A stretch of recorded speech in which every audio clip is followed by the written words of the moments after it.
We're less than 2 weeks away now from Oregon's primary. If you don't already have your ballot, you will soon. And some of the races are getting very heated. The political ads are everywhere, of course. We'll get to that in a moment. And yes, by the way, our political ad fact checks are back by popular demand. But first, let's focus on one big race because it's highly likely it will be decided in the primary rather than the general election in November. It's Congressional 3rd District for Oregon. It represents most of the Portland and East Multnomah County, parts of Clackamas, and out to Hood River County. It's been held for decades by Democratic Representative Earl Blumenauer. He announced last year that he'd be retiring, and 3 frontrunners are now trying to take this very blue district. Dr. Maxine Dexter, she's a state representative right now and also a pulmonary and critical care doctor. She's there on the left. Susheela Jayapal is a former Multnomah County Commissioner, and Eddy Morales is a Gresham City Councilor. Because the 3rd District is so heavy with Democrats, it's likely that whoever wins this primary will go on to win the election. Now, the time for that candidates to pull out the stops is right now, and they certainly are. Last week, 2 of those candidates essentially ganged up on the other one, accusing her of taking dark money, and they're pushing that message hard in the final stretch of the campaign. Susheela Jayapal and Eddy Morales held a joint press conference last week calling out Maxine Dexter for big campaign donations she's received from a group called 314 Action. They've given about $1.6 million to Dexter's campaign. Jayapal and Morales accused Dexter of accepting what they're calling dark money. Maxine Dexter has said repeatedly that she agrees that we need transparency in politics. In fact, just 2 months ago, she supported the landmark campaign finance reform law that we passed here in our Oregon legislature. But now, hypocritically, she is relying on 314 Action, a DC-based dark money group that can drop millions of dollars into any single race. These groups act as fronts for donors so they can get around our campaign finance and disclosure laws. Morales and Jayapal are accusing 314 Action Group of being a front for far-right Republicans aligned with Donald Trump, trying to take them out of the running. Those same organizations and donors have also been funding anti-choice politicians, election deniers, and insurrectionists, and they spend at staggering rates against progressive candidates of color. If you look at 314 Action Group's website, that actually does not seem to be the case. They say they're on a mission to elect more scientists to office, everywhere from Congress down to local offices. They specifically state that they're focused on recruiting, training, and electing Democrats who have a background in science. Maxine Dexter, a doctor, does fit that bill. They say they want scientists because they're working to fight for reproductive rights and issues like climate change. The candidates that group endorsed all have science backgrounds, and several of them are people of color, including another Oregon race where they've endorsed Representative Janelle Bynum, an engineer, for the 5th District race. We asked Jayapal and Morales where they're getting the idea that 314 Action Group is funded by what they call MAGA Republicans.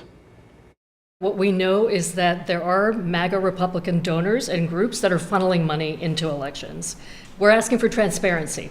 So what we know is that this spend for 314 Action is outside anything that it has ever done before. It's never spent this kind of money in a race before.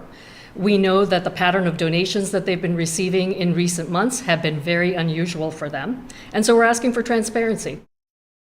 So, no.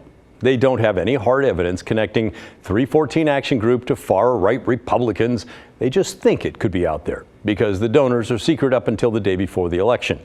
Now, that disclosure deadline is May 20th and the primary is May 21st. And since Oregon voters all get their votes by mail, many of your votes will already be cast ahead of that deadline. They're also concerned about why 314 Action is spending so much money.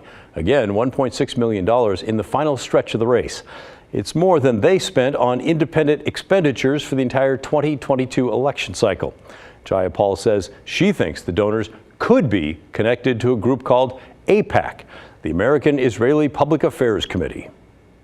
I have known for some time that groups like AIPAC are considering coming into this race to oppose me. That is a group that has been receiving donations from Republicans. It has been interfering in Democratic primaries against progressive candidates. And so, I think both Eddy and I want to know where the money is coming from so that we can have the kind of transparency and integrity that voters deserve. There is some reporting that might back up her claim. The Intercept is a nonprofit online news organization that started out as a hard-hitting investigative site focused on national security, but more recently has focused on political races. Politico calls them, quote, the loudest voice attacking Democrats from the left. So The Intercept reports that AIPAC is secretly intervening in Portland's congressional race specifically to take down Susheela Jayapal. The Intercept reports that 2 unnamed Democratic members of Congress told them that AIPAC announced their intent to target Jayapal because she called for a ceasefire in Gaza. Jayapal also opposed a statement showing Portland's support for Israel, although she did condemn the October 7th attack itself. Last week, all 3 candidates came to KGW to talk about their campaigns on Straight Talk with Laurel Porter, and Morales and Jayapal were on the offensive. I want to spend the last second of mine asking Maxine. Maxine, will you look at the camera and tell Action 314 Action to disclose their donors before May 20th? Do you want me to? Yes, go I mean, ahead? sure, but answer the question. It is absolutely, tell them. they are legally obligated to disclose Before May 20th, before the day before the election. Eddy, you understand as well as I do. This is a public forum. You can tell them in public. It is a public forum, and I believe in discussion and Is deliberation Big and not Pharma demands. funding you? Absolutely not. I've never How do you taken. know? Okay, I have to stop you Yes. there. I need to let Maxine Yes. have a final word here. I will just say that this entire thing is frankly absurd. I have put my values on record. I have 4 years of voting records on progressive values. I have stood firm with people who have supported me and against people who have supported me. I took an oath of office, and I've taken an oath as a physician to keep people at the center and do no harm. My integrity is frankly being questioned here, which is absolutely offensive. I am here serving people and putting myself out there as an option for the voters, and our laws need to be changed. We need to change campaign finance, and that our laws are being followed, and I can't change those until I get to Congress. So I look forward to getting to Congress and working to make sure that big money is out of politics. Also, you should know that we reached out to 314 Action. They have not gotten back to us yet. So what do you think? Are you concerned about the money going into the 3rd District race, or do you think the allegations are a bunch of nonsense? Do you want to know who's behind the money, or have you already made up your mind about who you're going to vote for anyway? Send us an email, will you? The address is thestory@kgw.com, or call and leave a voicemail. The number is 503-226-5090.